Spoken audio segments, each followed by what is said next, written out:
बूढ़वा बताई भी। अरे वो बूढ़ा के नहीं खा जाना था। वो बूढ़ावा कौन बूढ़वा रे? खाली बूढ़वा बूढ़वा करबी कि नामवा बताई भी कि कौन बूढ़वा?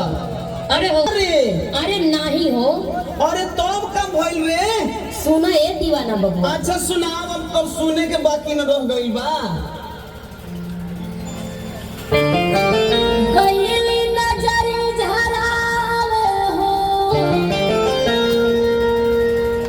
त गईली नजर झरावे नजर नहीं झरले हो सटा के अखिया मरले बूढ़ा गईली नजर झरावे नजर नहीं झरले हो सटा के अखिया मरले बूढ़ा गईली नजर झरावे नजर नहीं झरले हो सटा के अखिया मरले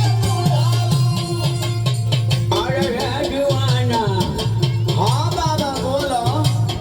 अरे हमारा बुढ़ाई में अढ़ाई में लठना न लगावतिया हो। हे बुढ़ऊ तारा बुढ़ाई पे लठना लगाओ तनी कि जौन हमरा संग कइला उहे बताओ तनी। ए जितेंद्र वो भौजी, तू तनिका बाबा को विशेषता हमरा मुंह से सुन ल कि एह बाबा का अंदर कितना गुण बा। अच्छा त सुनावा।